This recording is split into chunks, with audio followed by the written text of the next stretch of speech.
Good Sunday Ray, everyone. KJ here out in the side yard by the old cabin here, wanting to come to you with another episode of the best things in life are the people we love, the places we've been, and the memories we've made along the way. And if many of y'all that caught the first episode, I had this up right here. Some really good friends of mine gave me this, Candace and my friend Jenny, when we were up in the Smoky Mountains. And it gave me the idea that perhaps it would be a good idea that on this channel, that we would take at least one day, every so often, to talk about something unrelated, something that was kind of like a feel-good thing.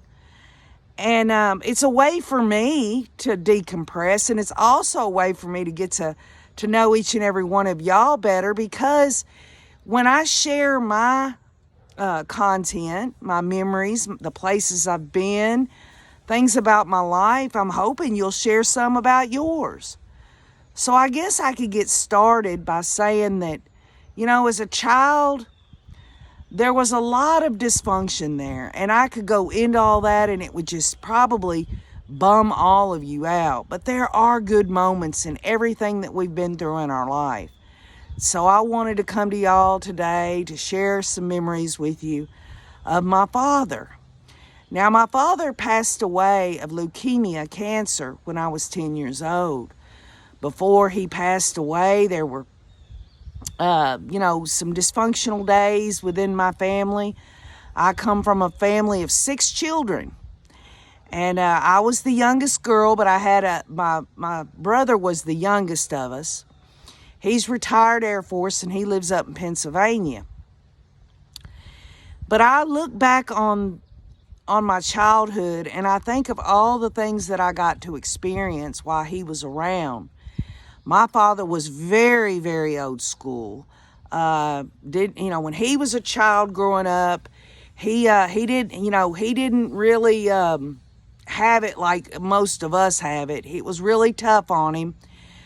His family went to church and all of that, but when he came into adulthood, he stopped going to church. He never went to church. In fact, on Sundays, Dad made it a point to get the boat ready, and we would all go to the Cumberland River. We would all stop by his motorcycle shop, which my father sold motorcycles for a living, and we would raid the Coca-Cola machine. And this is back when, you opened up the little door, and the bottles, the glass bottles, the heads of them were there. When you put your money in, you pulled the bottle out, and he would open up the whole machine, and we'd get us some pop or some soda to take to the river with us. Then we would stop at this roadside little drive-through place to get some fried chicken, okay? And I remember when I was a little girl back then, you didn't wear seatbelts, and you had 6 kids piled up in the car along with Dad and Mom. And we're heading down to the river. And what's funny, one memory that I remember is every time that we would get that chicken in the car, Dad would have the air on in there, and I'd lean my head up against the vent where the air came out, and that chicken smell would come through. And it was such a soothing, wonderful scent to me back then. You know, it's kind of strange how that is nowadays. When I smell fried chicken, I think of those times when I was a little girl. We'd get to the river, and my dad, he had a boat in a slip there that was already on the river. So we didn't have to haul the boat. It was already there, and we'd all pile in there. It was a pontoon boat. And we'd all go down the river, and we'd fish, and Dad, he would pull up onto a muddy sandbar, and all of us kids, all 6 of us, would get off of that boat, and we would make mudslides into the river. You'd get filthy dirty. I mean, you'd pour water all over this mudslide and slide down the hill in mud all the way up to your butt crack. You had the best time. You didn't think about, I don't want to get dirty, or thinking about germs or anything like that. Another thing I'd like to say is my dad really did teach us how to swim by throwing us off the boat without life jackets. Believe it or not, now don't get me wrong, we'd start on the bank when we were younger and he'd teach us they call it doggy paddling.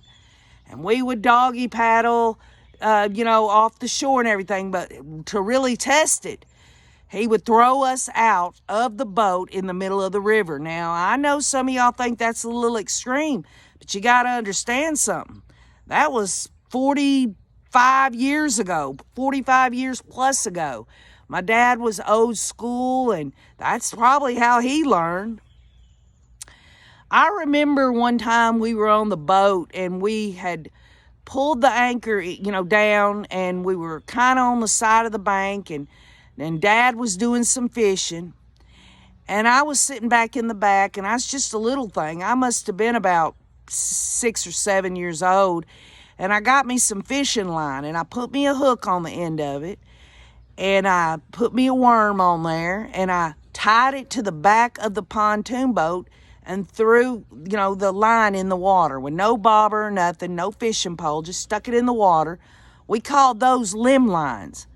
But anyway, so, I left it alone, went and played with my brothers and sisters, and we had a great day. We were having the best time of our life, and I went back there, and I saw that line just moving back and forth. I picked it up, and there was a minnow. It was just a minnow on the end of that dang hook there, and I thought I had caught Moby Dick. So I was so proud of that. I took it up to my dad. I said, "Look, Dad, look, I caught a fish." You know what he did?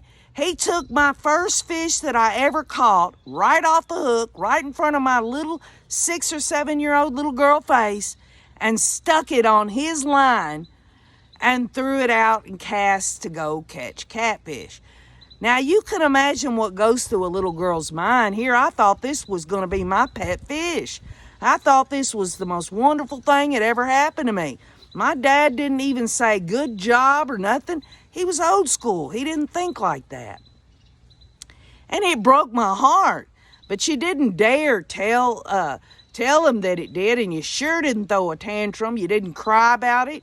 You just went off on one part of the boat or on the sandbar there and just pouted for a little bit until you went back playing again.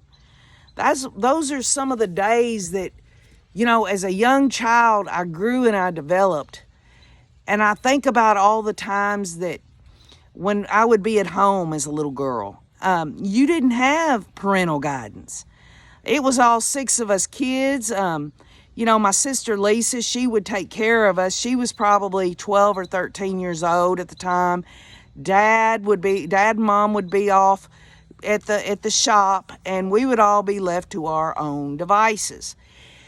And I'm going to tell y'all, parental guidance was not something that we ever knew anything about. There were times that I would climb on the roof of the house and hang out on a 2-story house on the top of a roof at 6, 7, 8 years old. Never even dawning on me that I could fall off that roof. I remember times that I'd be sitting there on the top of this roof, no one really caring where I was at. And I'd be up there, and on them trees, those little seed things that look like helicopters, you drop them and they flurl down to the ground. I'd sit there for hours and just fling them off there and watch them whirl down. We called them helicopters. And there were times that, I kid you not, 2nd-story window, little girl, I would climb out the window and go down the side of the house on the piping. I mean, it was just all those times that there was no parental guidance. We were just crazy. I mean, we had no babysitters.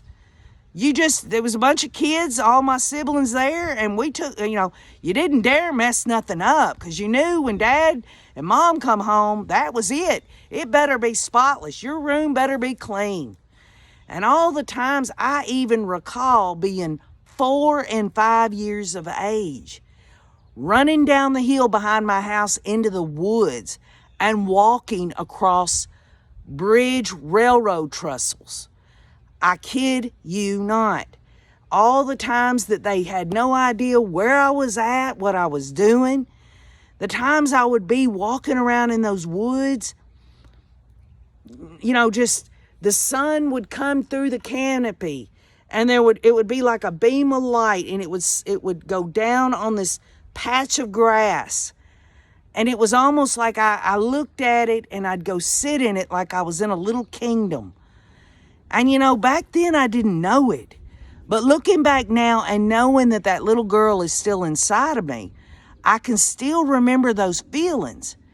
And I know now what I didn't know then is that God had always been there watching over me. And I had no clue. All I was doing was I was out here just running full blast. And, the Christmases that we got Christmas coming up here.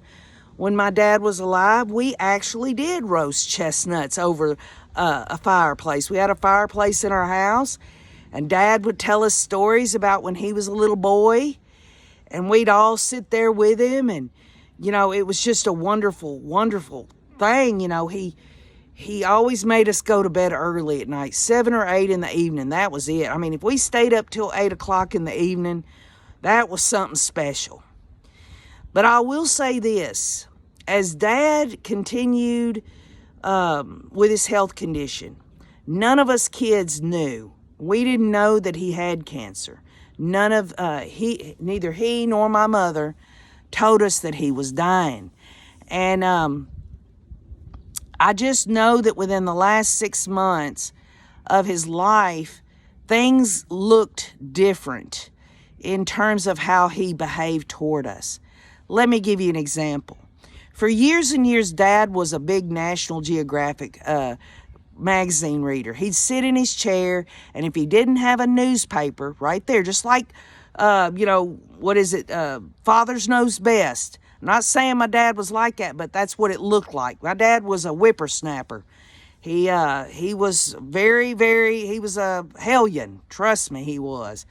But he would sit in that chair, and he would be reading, and we would come in because it was time for go to bed, and he would never take the magazine or the newspaper and bring it down. We would always say, "I love you, Daddy," and we'd grab him by the leg. Dad wasn't one to hug us back. He just wasn't like that.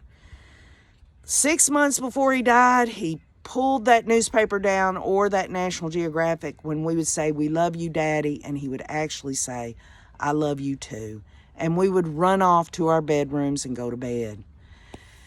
Things like that, the times that, I look back and I think, what did my father teach me? I will say that in the memories that I have of my father, he taught me to always just give it my all, no matter what, even if I fail, even if other people don't like it, even if it doesn't produce anything.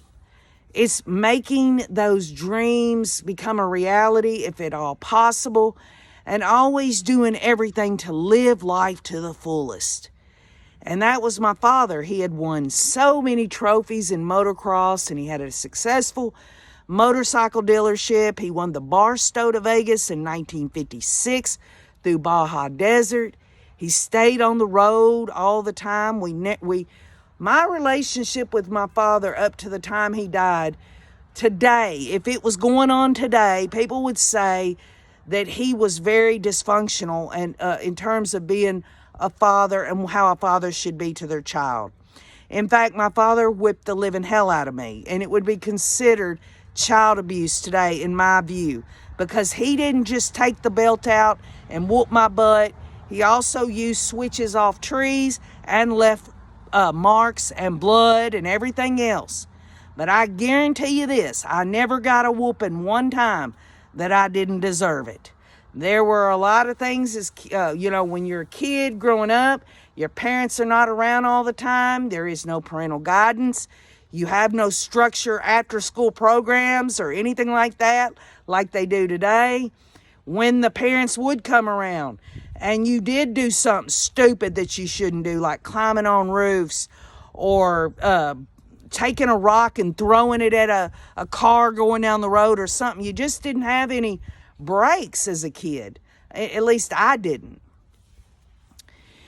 We didn't go to church until after my father passed away, which in a lot of ways, I think that had to happen because my father did believe in God and he was brought up in church, and he never talked about it.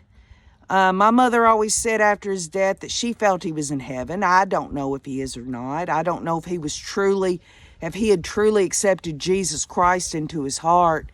I'd like to believe that. I'd like to believe he's waiting on me now. This is my faith. I mean, y'all might have different faith beliefs, but after he passed away, I did. My brothers and sisters, my mother, we all went to church on a regular basis. We'd go with my mother's sister and her husband. Her husband was a missionary Baptist preacher. And we would go every Sunday night, Wednesday night, anytime the doors were open. Vacation Bible School, revivals, anything like that, we always attended. And, I think back on all them Sunday mornings that Mom would say, get up, we got to go to church. And Dad wasn't there to, you didn't even bother objecting or complaining or tantrums when Dad was around. But when it was just Mom, you whined, you complained, you threw tantrums. And I remember those Sunday mornings going, I don't want to go. And I was just too tired to go. I didn't want to go to church. I was too young, wanted to do other things. And, just the different things going through life, the memories of growing up, the things that were done, as a young child, you have to look back and say, what did that teach me? What did I learn from that? Do I still exhibit these behaviors today? Well, I can tell you this. There's one thing I will always exhibit that I got from my childhood and from the memories of my father, and that is I do everything I can to live life to the fullest, even in the simple moments, because we see all this stuff on media. We see all these famous people. We see rich people. We see people that have it better than us. If it takes those things in order to feel like you're living life to the fullest, then you're not really living life, in my view. This is just my opinion. It's times of being out in nature. It's times of walking through those woods as a 51-year-old woman that bring me back to those times when I was a little girl playing in the woods, learning about the bark on the trees could tell you what kind of tree it was. And my father taught us that, taught us what each tree was, taught us stories about nature, took us squirrel hunting, showing us native chokeberries or things of that sort that you could eat that was so sour in your mouth that to this day, when I think back of eating those, my mouth still waters thinking about how sour they were. Or the sour grass, or the mushrooms, or the things, the wild blackberries, going into strawberry patches, and just really taking in the nature, not only through our eyes and in the environment, but the nourishment that nature brings. And how if it came down to it and, there was some kind of terrible thing that happened here on this earth, I could eat a bowl of bark and be all right with it. I could eat bugs. I could eat whatever I needed to eat in order to survive. I guess that has to do a lot about my mom's side of the family, as her mother was half Native American, Cherokee Indian. So there are a lot of things in this beautiful world in terms of nature that I enjoy, that I, have studied and researched. I'm sure there are a lot of things out there that you've learned in nature. I'd love to hear about it. Maybe some home remedies, things that you can plant, things that you've learned about trees or flowers or things of that sort. I'd love to hear that, because listen, the reason I bring this to your attention is if you can share that with me, you're sharing a memory. You know, I never claim to be able to have it all together when I come to y'all on these vids. All I can do is demonstrate myself and throw myself out there hoping you'll share yourself with me. When it comes to the memories and the places and all of the things that I have been able to take in throughout my life, my childhood brings back so much because that child is still in me and that child is still in you. As I've stated many, many times, the child never leaves us. It's almost like the rings in a tree. It starts out with a sapling and it just grows and grows and grows. That child will always be inside of you. And I think about some of the places that we went growing up. We didn't get to go to Walt Disney World or any of these big highfalutin Universal Studio places or anything like that. The best thing that we could ever do was go to Beach Bend, which was an amusement park, maybe once every other year. And there was a place called Opryland. And some of y'all might know it doesn't exist anymore, but there was this place in Nashville. My aunt, my mother would take all my cousins and my brothers and sisters. We'd all pile up in the real big green Griswold station wagon, and we would go. We would bring food with us. We didn't have money to buy that dang high dollar stuff at these parks. We would go to Opryland, and we would ride the rides, and you know, and then when we would all get hungry and thirsty, we'd go right out in the parking lot, have us something to eat and drink, and I'm gonna tell y'all what, them bologna sandwiches or those PB&J sandwiches tasted like steak dinners to old KJ. It was something very much appreciated. And you didn't have chips and all this junk food back then. You had, you know, maybe once in a while you had chips, but you had stuff like fruits and crackers and things of that sort. You didn't really have what you've got nowadays. You had a lot of using the can opener at picnics, like, you know, opening up some Beanie Weenies or, you know, or something to that effect. It was so simplistic, and it tasted so good growing up. Every time, for instance, when we would go to church, my mother was raising 6 kids after my father's death. Let me tell you what, we didn't have 2 pennies to rub together. We lived off government cheese. My mother had to get financial help in order to feed us. And my aunt and uncle had it better. And we would go to church, and every so often they would take us to the Country Diner. It was after church. Now, we wanted to go every single Sunday, and we never said, are we going to the Country Diner? We just hoped that's where we were going to end up. And in this little country diner down the road from the church on the way home, Uncle Dale and Aunt Wanda would take their kids. They had 4 kids, along with Mom and 6 of us, to eat Sunday dinner at the Country Diner maybe once a month. But we never knew when it was going to happen. But it was absolutely like going to some 4-star restaurant to us. We didn't have nothing. And so if you got you a hot dog and some French fries or something like that, or a hamburger, you thought you were high on the hog. I remember I had to wear dresses to church, and me and my sisters would, when my older sisters would grow out of their dresses, I'd get them. One time we were at the Country Diner, and I went to the bathroom because I had to go to the bathroom and wash my hands and use the restroom. And I had to walk all the way back through the Country Diner to the very other side of the dining area to get to where we were sitting. And I started walking through there, and everybody started laughing. And I thought, and I was looking around, I thought they were just in a good mood.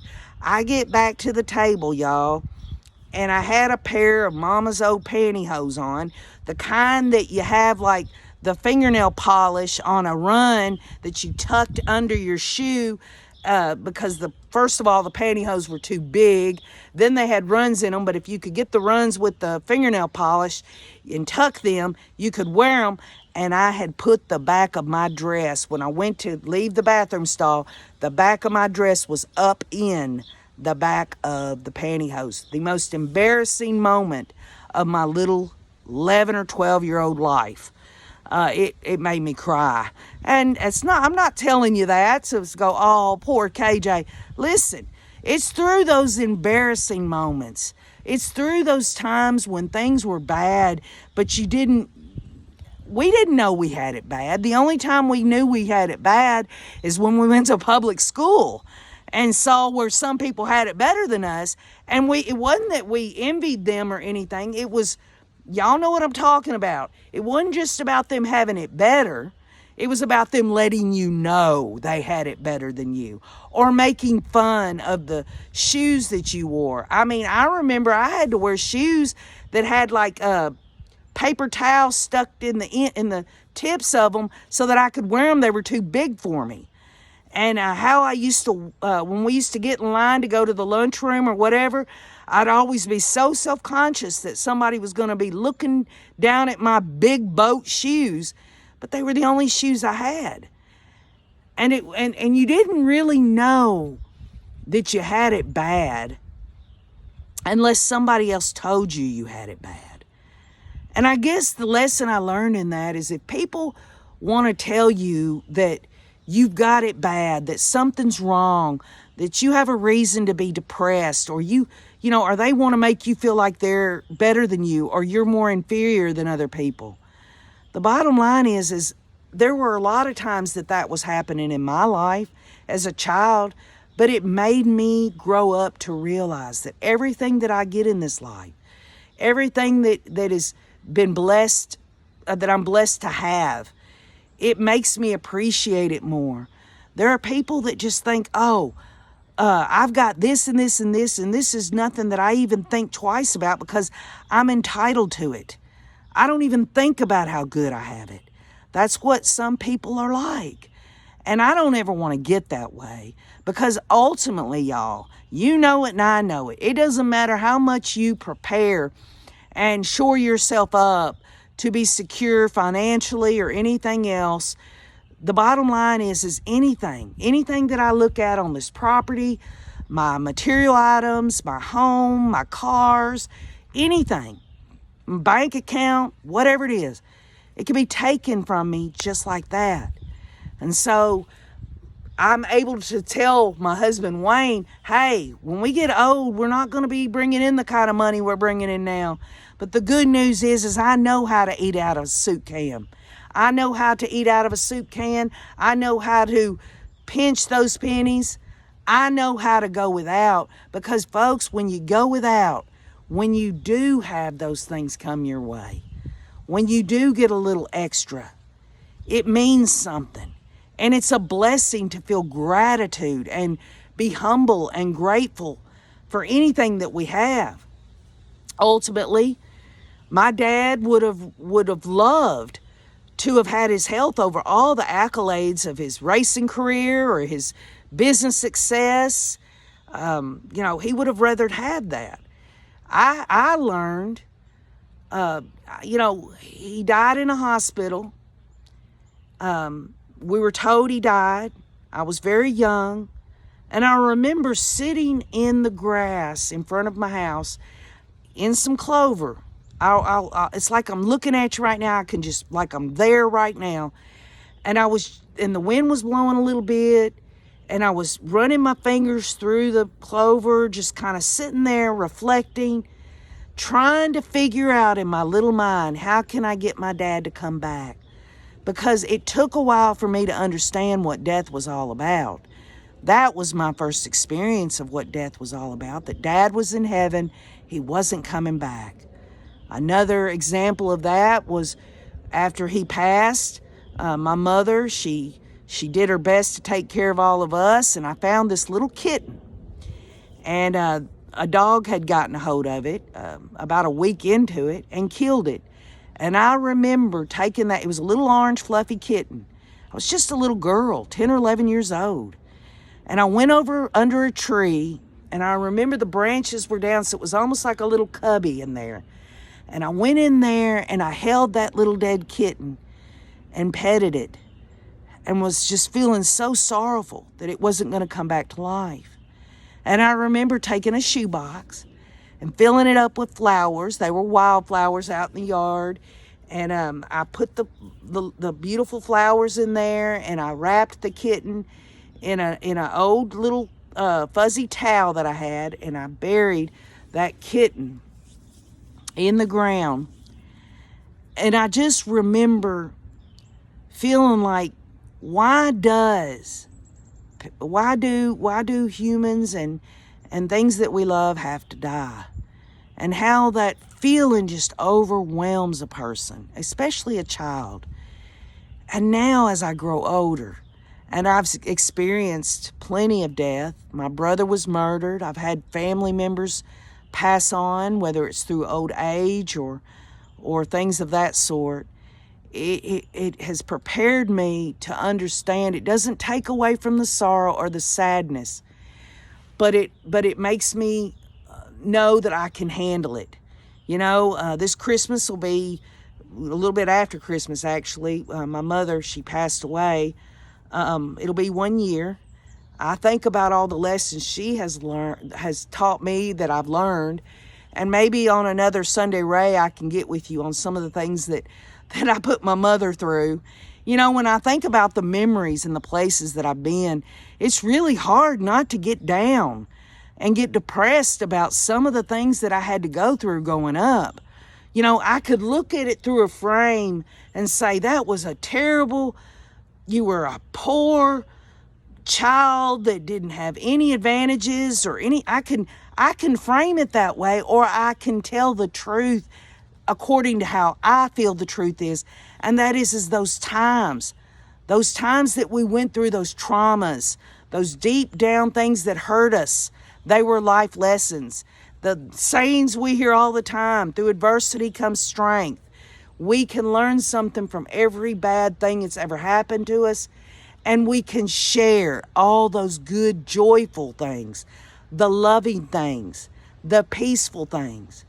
There was nothing more peaceful in my life, and to this day is still just as peaceful as standing out here, sitting out here in the beautiful nature in the woods on the property, just listen to the wind go through the trees. You can't put a price tag on those things. It all comes down to, what do you want to learn? What do you want to feel? And most importantly, what do you want to share with the world? Because you know what? If you don't share yourself with the world, the places you've been, the people you have had memories with, your own childhood memories, you're cutting off a miracle, and that miracle is you. You're the only you're ever going to be, and you have so much you can share. I hope you will leave comments and share your experiences with me. You know, I'm not very good at this, but I'm trying very hard to bring some positivity into unrelated content, so that we can shore ourselves up to continue to move forward to get justice through understanding. Let me know about these childhood memories that you have. Reflect on those things and share them. Again, the best things in life are the people we love, the places we've been, and the memories we've made along the way. You know, people, places, love, memories, those things do not have a price tag. They're unique, and they can only be shared through your own experiences of your life. Share your life with other people. You might not want to share it on here in the comments, but if you have a chance, talk to people.